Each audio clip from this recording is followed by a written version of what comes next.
A warm good afternoon to everyone. Welcome to the show with Pujali.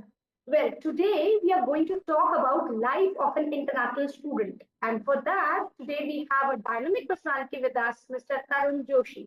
Born in Delhi with his graduation from University of Delhi and moved to Australia about 20 years ago, exploring abroad. Well, IT from studying IT from Melbourne and then moving towards the tech industry and finally settling down into a successful career as a real estate agent. Well, his story is inspiring. Let's listen to his story and insight. Welcome, Mr. Tarun. Thanks, Pujali. Thanks very much for inviting me here. And good afternoon to everyone back in India. Great.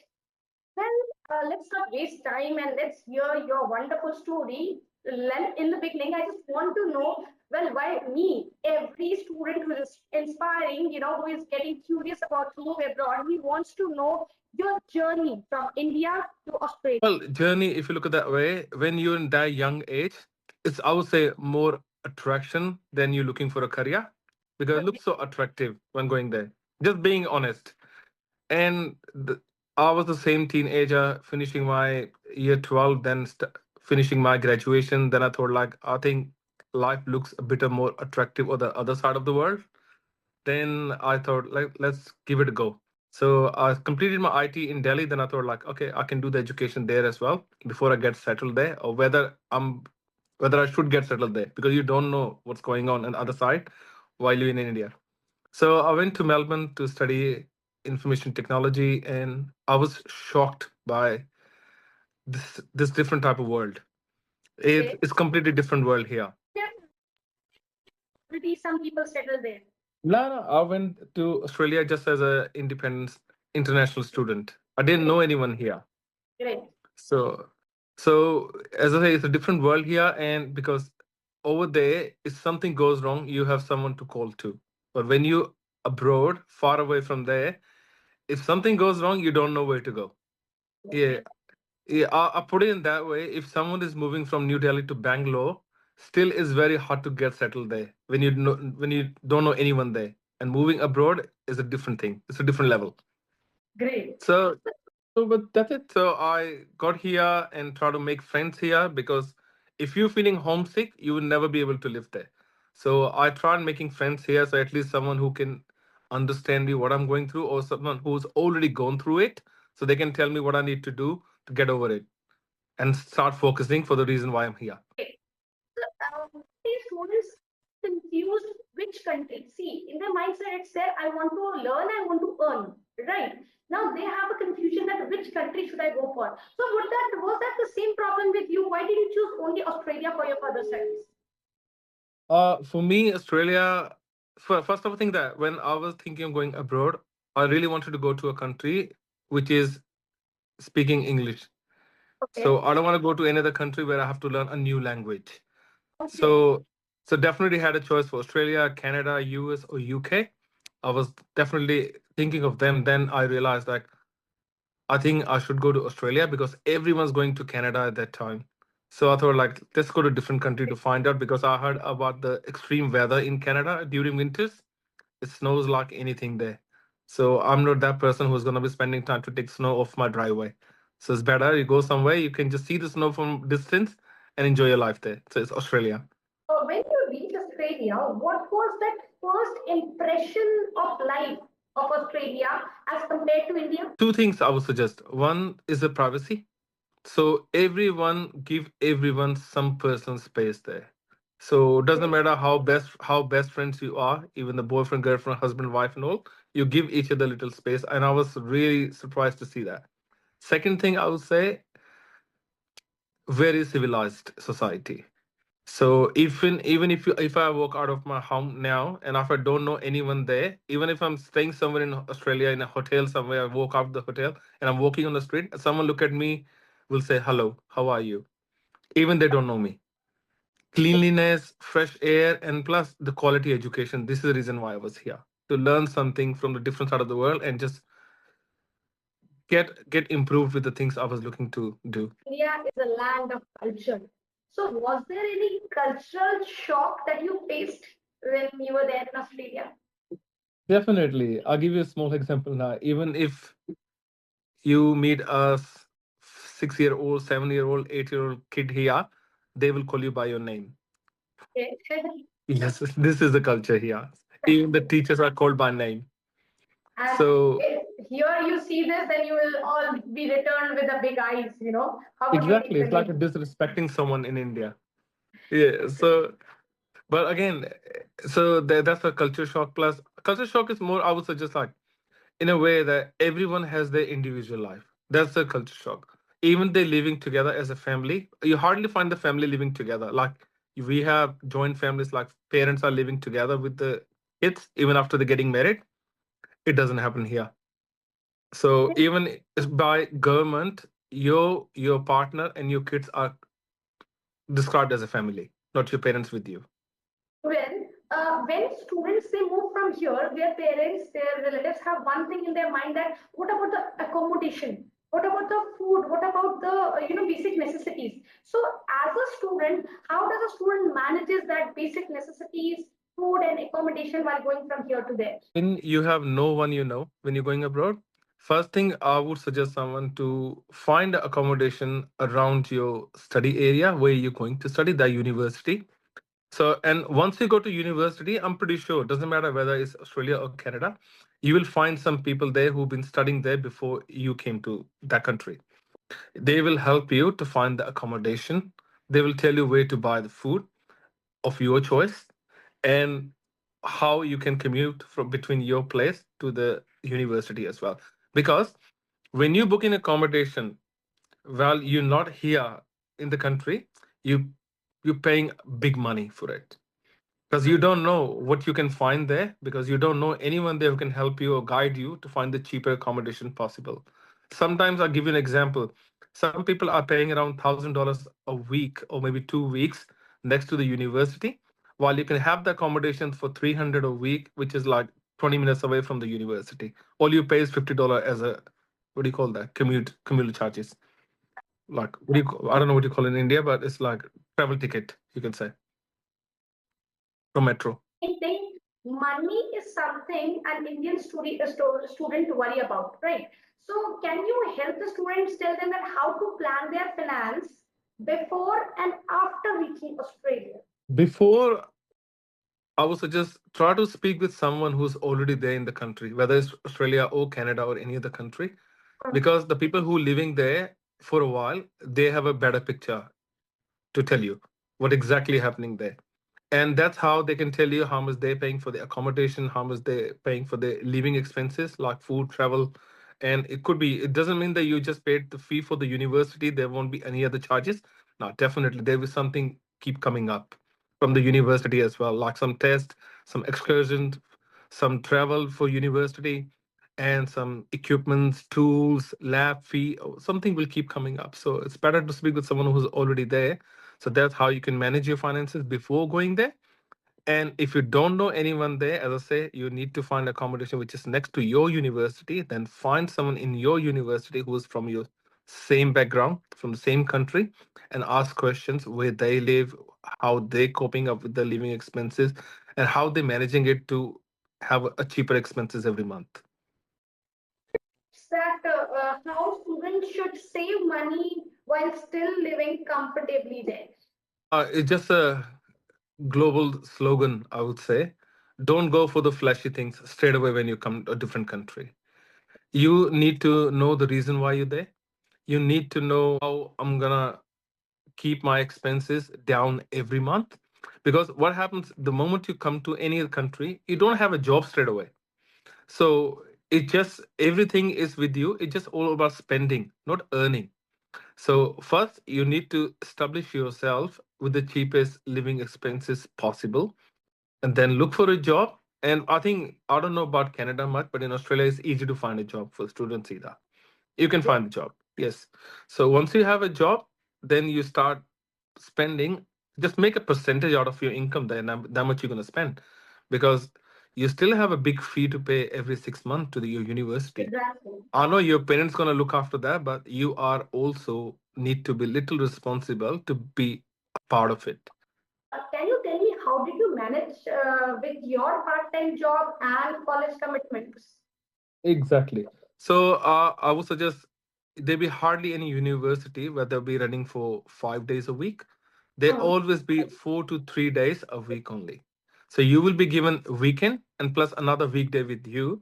And most of the occupations here, or the I would say retail stores, petrol pumps, or even some other corporate which deal with the public relationship and all, and they will give you a job as per your availability. So what do you need to do? Prepare your resume in a full detail and please write down your availability on resume as well.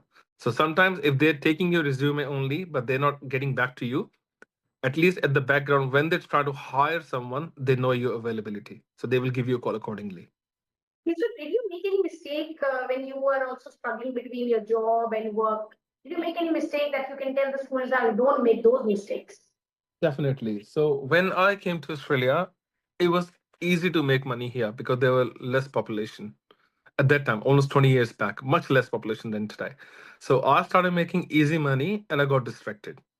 So I think first, second year when I was here, for 6 months, I just kept on working. I ignored my studies for 6 months because I was making big money that time. And then I realized actually I lost 6 months of my study, which could have been helped me to finish my studies earlier and go for a big money as a full-time job rather than just going for a temporary job for 6 months and just making little fun, and then you have your darkness right in front of you waiting for you because you didn't do this study. And half of the money I made for that 6 months was paid to university as I couldn't finish my assignments. So I lost all the money I made. Because it's same earning and losing, so it's the same thing. Exactly. So we need to focus on studies as well, right? Exactly. So your main reason why you're there is to study, finish your study, and get the residency. So don't try to play a shortcut there that you want to get money first and then residency. It doesn't work that way. Is there any way, I mean, students while studying, they can upskill themselves? Definitely. So what happens? I'll tell you. So it's not even that tough to find a job in a field what you're studying in Australia. So sometimes the kids who are working in, for example, in IT, they can get a part-time IT job as well with some smaller companies. So that actually put experience and your education on the same resume at the same time when you study. So I've seen one of my friends were doing community welfare, which is I don't know if I never heard of that occupation in India before, but it comes with the local council like MCD in Delhi. So they look after all the old people and vulnerable people, disabled people, and help them to just get back to their life, just giving them support for home, or just to get them someone to walk them out of their house, just show them the world outside and all. So there's a residency in that occupation as well. So it's in demand here. And she did the same thing. She approached council and she wanted to do some voluntary job. So she wasn't getting paid for it, but she was getting experience from there. And that experience helped her to get the residency so quick than other people. Certain private agencies in India as well, after COVID, they're helping the elderly with the same, way as That's right. right. So, I believe that adjusting in a new culture is tough. So, did you prepare yourself emotionally and mentally when you were moving from India to Australia? Definitely. I was prepared mentally and physically as well, actually. Just because I'll tell you, when you're moving abroad, it's not just the mentally, you need to fit physically as well because you don't know the day you land in that different country what sort of job you'll be getting. Even Exactly. the job that looks easy from outside, for example, a small 7-Eleven store, like you have a Reliance, what do you call that, the retail shop. Retail shops, yeah. Yeah, retail shop. Your job is just not to scan the items to give it to the customer, but you need to refill the shelves as well. And all those products come with the heavy boxes. So you carry those boxes from the back of the store, bring it to the front of the store, and then start filling up the shelves. So there's a lot of physical work required as well because you don't know what job you're gonna get for the first. You can't say no to the job. You need money. You need to be settled there. So, what was the system in that tough times? What happens? I'll tell you. There's I wouldn't say support there, but you need to have the motivation. So I was thinking that it's just a short-term trouble because I know once I've across when I just swim across it, it'll be all green. So that's what I was thinking. So every time I'm going for a job, every week I'm doing something silly work or like a physical work there. I knew that is temporary. So all you need to do that, you need to think for the future, not for the present. Because present is right in front of you, it's flowing. But you just control that flow in such a way so you know that you have a better future. So all you need to do is while you're studying, do your job, go to your college regularly. The I don't know about the Canada, but in Australia, the government is so strict about it now. It used to be like kids were not going to the colleges, just or maybe just going to the college, get the attendance done, and they just go away from there. But now immigration and the education department of Australia is cracking down on the students like this. And once they're out of Australia, Good, I believe that this time if they're doing like this, it's quite good. it is good because and they're strict now. They won't tell you that someone reported you to immigration. You go to India, and when you're coming back to Australia, you know that you're not allowed to come back. They give you surprise. Wow. Yes, So it's that bad students at the moment. well aware with the before going Australia that you are supposed to get the surprises that you're going to trick the government like Exactly. You need. It's easy as that, Pujali. You just need to respect the legislation and law very made by Australian government. As simple as that. beating you are in any country, but you need to respect, you know. Local laws and legislation you need to respect. Yes. Okay. So you believe that self-discipline and mindset help you a lot in your transition. Even as I say, self discipline also comes when you have motivation for something. Very true. So the discipline came because I knew that that discipline will motivate me to get to the destination. So that's how it was. So getting up early in the morning, going to work, then going to university, then finishing university, from there going to work again. And in I don't know, in Australia, I say everywhere in the world now, you need to be super punctual for job. You Very can't run late. You can't be running late for work. Once they might let you go, let it go, but second time they will not. You lose job straight away. So, moving towards the education journey, at what point you realize that I need to settle down in Australia permanently and start my own venture? That's the exciting part, actually. What happens? You completed your study there. You've done the hard work. You've done the hard jobs you were not even supposed to do, but you didn't realize that you have to do it. And then when it's time to eat the cake, why would you go back? This is what exactly happened. So when I was finishing my studies, I met all the kids, or I would say the students who completed their study just little before me, like 6 7 months ago. And I can say them just applying for the residency, and that's where the better life starts. So you have a less tension about the immigration or the residency, but now you actually focus for your career, because this is a time when you need to step out in the industry, look for a job, a career, a profession, and then just make most of it. Sorry? Do you feel happy about everything? Oh, definitely. As I say, in Australia, once you have a good job, you can afford anything. You can afford anything because especially Melbourne, where the living expenses are still controllable than your income. If you're having a good job, I wouldn't say like working in a retail somewhere and doing some, the lame job or the labor job, but if you have a good corporate job, you can easily afford your expenses. Plus, you can travel, and that was the thing in my mind. So I love traveling, and I've been traveling everywhere since I got the residency. So, what is your advice for that particular student who is dreaming like you to move ahead or studies and finding settling down for his own venture? What is the advice that you would like to give? First thing I would suggest, if they're looking to settle down, then first they have to check the occupation in demand in that country where they're going to. What happens? The residency doesn't come. You study and you get the residency. Every country has a some occupation list where all the occupations are listed which are in demand in that country. So where the skill shortage in that country. If you're studying that particular subject, you pass your degree there, and you know the skill I just got now, there's a shortage of that skill in Australia. So I will get the residency. So every country, every year, they release a list, they update a list, tell them what occupations are required in Australia. Have a look at that list before coming to that country. Choose our occupation from there. Study here, and I don't think there'll be any problems getting the residency and settling down. So that's the first thing. And second thing, again, I would say discipline, motivation, and just be focused. Because you first thing you need to know why you are there. So reason why you're there to get settled, and settlement doesn't come from the first day. The first day you need to have the focus. So that means we need to have a proper roadmap that why are we going and how we are going to settle. It's not like just I need to go abroad. No, you just go abroad, you stay at the airport then, but you need to walk out of the airport and there is a destination waiting for you. What life lessons have you learned, from this international journey of yours? What I've learned is that if you're studying abroad and if you really want to settle down, there is a good career waiting for you. And it doesn't mean that once you settle abroad, you can't go back to your country, man. It's your country, you're welcome there every time you go.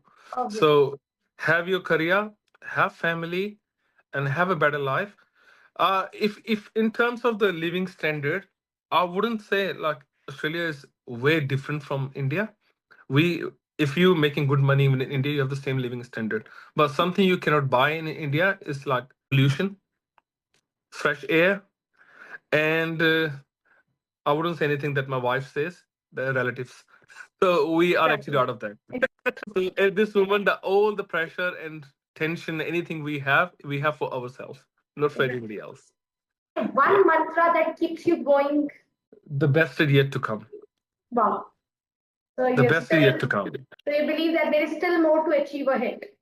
100%. You know what happens when I was a student? I used to feel like I'm best in students now. The when you walk out and see the world, it's like, oh, they are better students than you. Then when you get to residency, you start working, and it's like you got a best job now. The moment you walk out, open your eyes a bit bigger, you see, oh, like there are better jobs available. Then you get to that job, and then you feel like, okay, I got the best job now. Then you realize, no, there's a better professions available. Then you choose the profession there, and then you know you're still at the bottom of the ladder. So it will never stop. It is a never ending journey, right? It's a never ending journey. If you are motivated to do better, you will be keep doing better. So that means you should never be satisfied, right? Definitely not. Otherwise, you'll Conditions stop. apply. Conditions apply. What is the message that you would like to give to the Indian students who are planning to move abroad at this moment? At this moment, I believe all the countries are changing rules, changing many things. So at this point of time, what message would you like to give to the Indian students? Again, I would say just check the occupation list which is in demand carefully before you go into a country. If you are planning to settle down there, have a look at that list, speak with your agent, and then you find out how many residency been given to like students in last year. So at least you know what's the trend going on there, whether you'll be able to get a chance or not. Just sometimes what happens if the too many given in last year, they slow down the process for next year. So, but again, the immigration agents or the lawyers are the better people to tell you those things. I have no idea about them. So I've gone through all this almost 20 years back. So, and second thing, as I say, just remember why you are there. There is someone waiting for you back in India. So carefully choose what you have to do here. You feel you find the good friends there in India. You find the good friends here in Australia. You find the bad friends there in India, you will find the bad friends here in Australia. Here, you know that you have no one to answer to, but it doesn't mean that you should be doing those things. Just be focused. Think for the future only, and that's what you're here for. So with this message or something like that, I would have more two questions that which is one food that you miss from India? Oh, seriously, talk about that. And the naan bread. Wow. Why I'm saying being Australian, naan bread, naan. It's just naan. Yeah, for us, it's naan. Yeah, naan. I missed it. In Australia, everywhere you find all the Indian restaurants, definitely, they tick the boxes for the number of foods they can cook, but they can't give you the taste. That's very true. The Indian taste, I believe, that cannot be, found anywhere. Okay. Yeah. Any incident that you remember from the earlier times when you entered Australia? Any incident? Yeah. Funny or embarrassing, it was a new country for you. I'll give you a small example then. Definitely. So when I completed my studies here, I'll tell you after that what exactly happened. Okay. Then I realized like I need to do something as a hobby because I got settled. I was a Australian resident, and I had little money with me. So what I did, I thought like let's learn some cooking. Why not? So I joined the commercial cookery classes for 6 months in here. That was the worst time I had there. So what happens in that case? Everyone has to wear the chef uniform, and you go to the kitchen, which is a very big kitchen. It's like a four different tables with two cooktop each tables, and there be two-person looking after one cooktop and cooking something there. So what happened? It was a hobby, so I started doing it for the start, working hard for it. Then I realized like, oh my god, I'm a mistake. I cannot stand next to the cooktop for 1 hour, 2 hour, 3 hours, and all. So would we all friends, but they're all Indians there actually, learning cooking there. So we all decided, what do we do? One is gonna cook, other gonna just stand there. We cook all together in one bowl, and just we separate them in our small small bowls and show it to chef that we cooked it.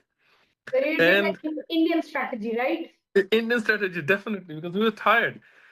And that's what we started doing then. So the chef comes and gives like, "Oh, you're making a pumpkin soup today." So we still get the small pan in front of the chef, start cooking it. But once the chef is out, we just put in a big bowl and start cooking it together. And before the chef comes, we put in different pans again, and we just say, "Okay, we cook it. I cook it. I cook it. I cook it," like that. The funny part was that chef comes and tests everyone's pan with a spoon, and he says, "You've done a good job." No, it tastes bad. It does. You've done a good job. It tastes bad, but we know it's the same pumpkin soup. I'll tell you one more small thing before you go. With the same cooking class, what happens is the culture. I'll tell you how the culture is different. We seen or we eaten the food what we've been in India. So foods sometimes are different in the world. It's completely different things that you never heard of. You don't know how they're gonna look like with the name. One time our chef gave us a recipe to cook in French food. We took all the ingredients from the kitchen and we started cooking it, but nobody knew how it's gonna look like once it's cooked. So everyone's asking each other, "You think it's cooked? You think it's cooked?" Because nobody know how it's gonna look like. Oh, it was a funny story. That's right. Wonderful, wonderful. It was a great talking to you, Mr. Tarun. I believe that the students will get their answer that they have, they want to ask. I'm sure after this video, there will be a number of questions of students that I would convey to you, and I request you to reply them all. Definitely, you have my Instagram handle. Feel Sure. free to DM me there. If any student want to ask any questions, I will definitely answer. Because I've gone through this journey, I would love to help out everyone. Wow, wonderful. Thank you so much. No problem, Charlie. Thanks so much. Nice meeting you again. Bye. Same here.